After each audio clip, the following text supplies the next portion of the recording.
Hello everybody, my name is Mario5514 and welcome back to another Splatoon Talk video. In this video we're going to be looking back at some of the previous updates in Splatoon 3's history as of version 11.1. With the next update coming out in the next few months, we're going to be looking back to see how much the game has changed since 2022. If you end up enjoying the video, hit the like button, and if you end up liking the video, consider subscribing, and let's get started as we jump into version 9.3, which dropped on March 13th, 2025. And similar to what we saw with 9.2, 9.3 is another update focused on the long-term analysis of multiplayer data. It's also another post-content update here, as according to the notes. And yeah, there's not that many of them here, but there's still a lot to talk about. This update focuses on making changes to multiplayer balance. Upon analyzing the battle data since releasing the last update and considering weapons relationships to the weapons for which we improved performance last time, we have slightly extended the flight distance of shots for some weapons with shorter shot flight distances than those we improved last time, and made changes to strengthen the traits of or compensate for the weaknesses of some weapons with short shot flight distances similar to those we previously improved. I wonder what weapons they're changing here.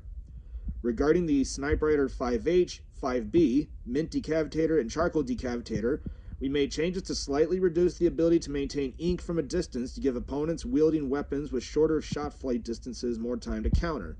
Yeah, you're going to see what they did to these weapons. It's kind of funny.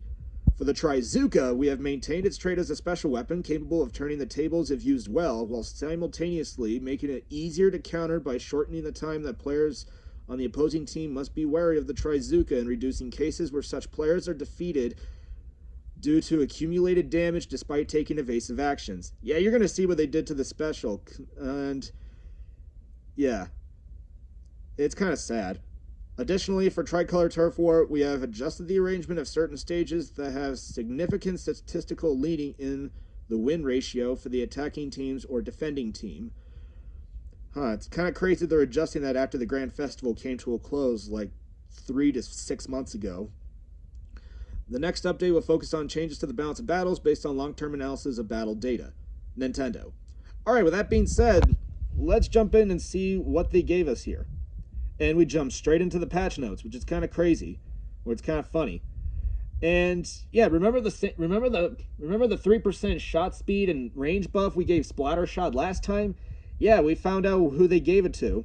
So, Splooshmatic, Splattershot Jr., Aerospray, and the Dapple Doolies all got the 3% faster shot speed and 3% longer range buff. On top of that, they were given RNG buffs to compensate for it, to compensate for the increase in range, similar to what we gave Splattershot in the last update, and to what we gave 96 back in Splatoon 2. So it is nice that they're doing this to the other weapons. I think Dapples and Junior, I think, are going to be the biggest winners here. Aerospray and Sploosh are okay, but keep in fact that they have the shortest range out of any shooter in the game, and they're still going to get their clock cleaned by Splattershot, as well as Splattershot Pro or other short range like NZAP as well. But still, it is nice that we gave these changes to the spray shooters, including the Dapples. NZAP. Movement speed while firing is now about 5% faster. So this is a strafe speed buff on top of what we gave it in Splatoon 2.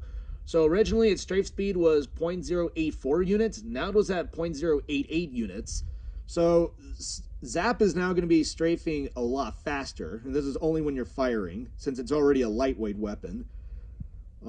However, reduce the scatter of shots while on the ground by approximately 5%. This is a follow-up from what Zap was given back in 4.1, when it was given 17% less ground RNG. This time, it's being reduced by another 5%. So it's going from 5 degrees down to 4.75 degrees. This is actually a really good change for Zap. And, I mean, Zap is like your support-type Slayer, similar to what we see with Splattershot, though it is nice that Zap is getting these changes. However, I do think Zap needs a little bit more here for it to actually be like a relevant weapon, specifically NZAP 85, given that it's carrying Tacticooler. But still, it's a good change. We'll take it. Splattershot Nova. Reduce the scatter of shots while jumping by approximately 33%. This is a massive buff that Nova has been given in a while, since the last change Nova was given was back in 7.2, which, in that case, Nova was given 8% less ground RNG. Now they're giving it 33% less jump RNG. So in this case, its jump RNG will be reduced from 12 degrees down to 8 degrees. So it's now going to match that of some of the other shooters or any other weapons that have 8 degrees of jump RNG, like range blaster. So it is nice that Nova has been given this change, though I do think it needs more than just that. Though it's a good change, we'll take it. Big Swig, slightly expanded vertical swings collision detection with players to make it easier to hit opponents. So basically, the hitbox when performing vertical swings has been extended, or it's been expanded to make it where you're able to just like hit your opponents from like underneath a ledge. So if they're above you, you're basically going to have a bit of an easier time hitting them from below. So that's basically what they're doing there. So yeah, you're also going to see a little bit more of Big Swig, though unfortunately the weapon is not going to be relevant anytime soon, though it's a good change. Paintbrush, shorten the interval between continuous swings by approximately 1/30th of a second. This is by far a very strong change that Paintbrush has given, since the last change we gave it was back in 7.2. So basically the interval between continuous swings, or when you're about to perform the swings, was originally 15 frames. This was reduced down to 13 frames. It is a very strong buff for Paintbrush. It's nowhere going to match that of Inkbrush or Octobrush, though it is a strong change for it. We'll take it. Mini Splatling, reduce the time required to charge fully by approximately 1/20th of a second. So basically, the time it takes to fully charge the weapon will be 3 frames faster, which originally was 30 frames. This reduced it down to 27 frames. However, with this change, the time until the first level of charge ends is also reduced by approximately 1/30th of a second. So originally, that was 20 frames. This was reduced down to 18 frames. And if this looks familiar, this is the same buff we gave Mini Splatling back in Splatoon 1. Yeah, we gave this buff to Mini Splatling back in Splatoon 1, but when Mini Splatling went into Splatoon 2, Nintendo took that buff away from it. And I cannot believe it took us more than 7 years for Mini Splatling to get this buff back. So at this point, Mini Splatling is now a more reliable weapon here. I mean, it has very good paint, it has some of the best specials right now, and yeah, I mean, it has a decent special if you're looking at Ultra Stamp, but still, Mini Splatling got its original buff from Splatoon 1 back. I cannot believe it took us this long.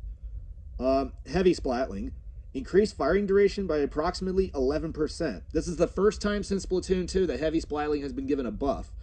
So its firing duration will now be 11% longer, but it was also given another buff. Reduce the time required to charge fully by approximately 1/20th of a second. With this change, the time until the first level of charge ends is also reduced by approximately 1/30th of a second, similar to what we just gave Mini Splatling, but the charge level on Heavy is completely different to that of Mini, though it is a very strong change for Heavy. I mean, Heavy Splatling is still going to be like a niche weapon, though it is a nice change for the weapon here. We'll take it. Splat Dualies, slightly expanded the collision detection with players of shots fired from a normal posture to make it easier to hit opponents. There is no change to the fact that collision detection is greater for shots fired after a dodge roll. So basically the hitbox size for the collision with players, the bullet size, is now slightly bigger. It originally was at 0.2 units. This expanded it to 0.225 units. So it's slightly reverting the nerf that dualies were given back in Splatoon 2. And it is a nice change. I mean, it's been since 3.1 that dualies have been given a buff, and it's a hitbox buff. Still, it's a nice change. We'll take it. Recycled Brella, slightly expanded the width of spray droplets created by shots. So basically, Recycled Brella paints more. The trail that it leaves is wider, which I think is nice given that the shots are more closer together on Recycled compared to the regular Brella. So it is nice that Recycled Brella has this change. On top of that, reduce the amount of ink consumed when firing a shot by approximately 14%. So Recycled Brella is now 14% less ink hungry. So, which is a very strong buff on top of what we gave the weapons back in 8.1. So it is kind of crazy they're doing this here, but still, it's a very strong change. We'll take it. Now on to the nerfs here. Snipe Rider, slightly decrease the width of spray droplets created by shots. Yeah, remember the nerf we gave it in 9.0? This is a follow-up. So originally, it got nerfed from 2.22 units to 2.11 units, which was the width of the spray droplets. They reduced it again, going from 2.11 units down to 2 units. So Pencil is going to paint slightly worse on top of what we gave it in 9.0. So yeah, it is crazy that Pencil is getting this nerf here, and considering the fact that Pencil is your most dominant cooler weapon, this change right here, on top of what we gave it in 9.0, is going to start slowly closing the gap between it and the other cooler weapons, specifically like Zap and Edit. But still, this is a very strong change. I do think Pencil is going to be is still going to be a dominant cooler weapon, though it's at this point that it's going to start slowly falling away, or it's going to start slightly dropping off. Mint Decavitator. Lengthen the time required for movement to begin when lunging forward with a charge swipe by approximately 1/30th of a second. So basically, the time it takes to perform a charged lunge when you're moving is now 2 frames longer. So originally it took 8 frames, now it takes 10 frames. This right here was just a very strong nerf we gave Mint, we gave to the Decavitator.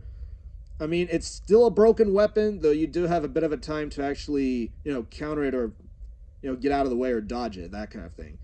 On top of that, reduce the width of the spray droplets created by the ink wave of horizontal slashes by approximately 12%. So basically, the normal horizontal slash paints 12% less. This was on top of another heavy nerf. This is another heavy nerf we gave Decavitator. The weapon is still going to be a very broken one, a very strong one, though it's going to have a bit of a harder time maintaining its hold or being able to passively paint, which is a bit of an issue with most of the weapons here. Luna Blaster. Fix an issue where the controller rumbled when shots from the Luna Blaster Neo, or Neo Luna Blaster, and the Order Blaster replica hit terrain. The rumble was removed by decreasing the explosion radius multiplier when a shot hits terrain from 0.5 times to 0.4687 times. Yeah, I don't know why that was the case there, or don't know what they were meaning there, though it is, you could say it's a bit of a rework or a bug fix that ended up becoming a nerf. I mean, most of the bug fixes or some of the reworks ended up becoming nerfs for the weapons, as people later on found out. We have no sub-weapons. Specials. Ultra Stamp. Increase the damage dealt by the explosion at the point of impact when the stamp is thrown in the following ways. Increase the damage dealt to opponents near the center of the explosion from 60 to 220, and increase the damage dealt to explosions further from the center of the explosion from 30 to 60. This right here is the first time since 4.0 that Ultra Stamp was given a change, and this is a huge buff. So this basically gave Ultra Stamp, originally Ultra Stamp had 3 separate hitboxes, now it had 2 separate hitboxes, and now has an outside hitbox which deals 60 damage, and it has an inside hitbox which deals 220 across the board. This by far buffed Ultra Stamp in a position to where we would see this weapon more often. And I mean, this weapon would later become a bit of a complaint special, but at this time, not that many people are complaining about it right now. It's just crazy to see Stamp being buffed in this way here. Triple Splashdown. Increase the radius inked by the explosion by approximately 11%. Not sure if Triple Splashdown needed this change, but it's a nice buff for it. The paint radius of the explosion was originally 9 units. This basically increased it to just 10 units. But still, it's a nice buff. May not be that big, but we'll take it. At least it's better than nothing, and it's the first time since 7.2 that Triple Splashdown was given a change, and it's a buff. So, nice to see that they're noticing other specials besides the ones that we're dealing with right now. Speaking of that, let's jump on to Trizooka.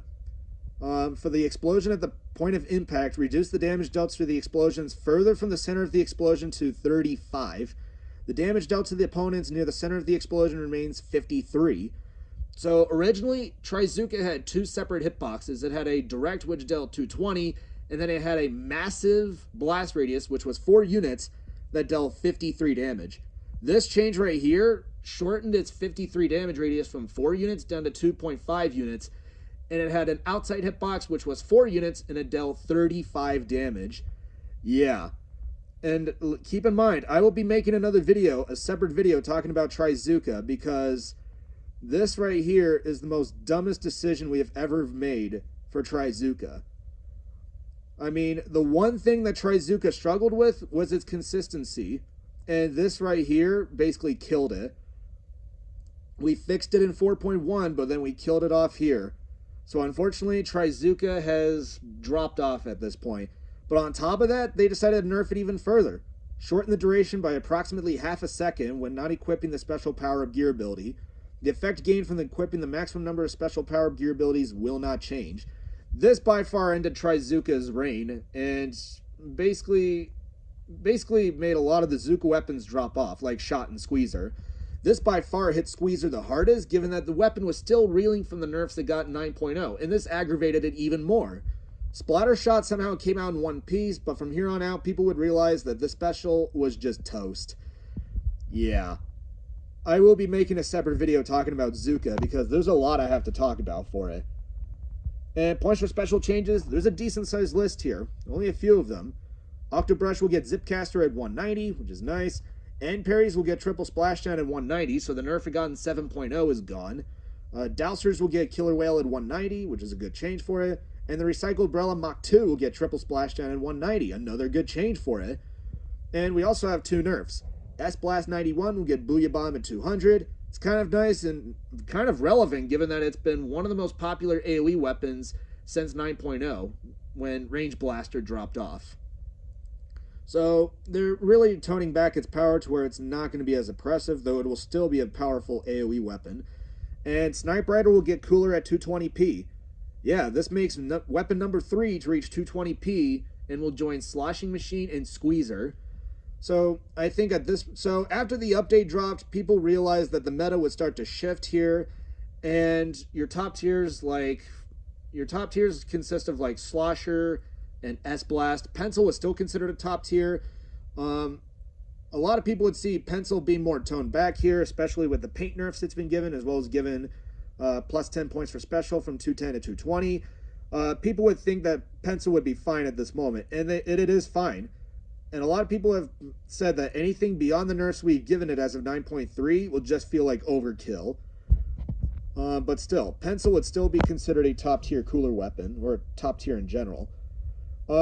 We also have some changes to the Splatfests. But on top of that, in Bluefin Depot, move the lamp that was on the bridge in the center of the stage to the top of the elevator. So yeah, that was basically... I don't know what this was supposed to go off of. Some people were confused about it. Yeah, I was a bit confused about it myself. I didn't see the lamp anywhere. We also have changes to Splatfest. Terrain for Tricolor Turf War has been changed in some stages. Those stages are Eeltail Alley, Hammerhead Bridge, Mako Mart, Crab Lake Capital, and Bluefin Depot. Yeah. So a lot of people, you're probably asking at this point, are the Splatfests still going on after 9.0 or 9.2 or after the Grand Festival came to a close? The answer is yes. However, it's only the seasonal Splatfests that will still be in effect, or they'll still go on. It's just like the normal Splatfest that we would get, that we would see before the update cycle ended, are gone. It's just the seasonal Splatfests will still be around.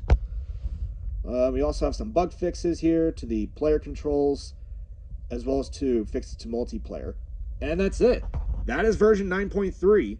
Looking back at this update, I'm kind of disappointed as well as a bit upset what they did to Trizooka, but a lot of people saw how overtuned Trizooka was, so they tried to fix it, though I do think they took too much off the top here, and the changes they gave to Zuka were overkill. And yeah, I will make a separate video talking about Trizooka, because there's a lot of things that have to be answered or have to be ironed out. So yeah, keep in mind and keep in mind about all of that. Anyway, thank you all for watching, and I will see you all next time.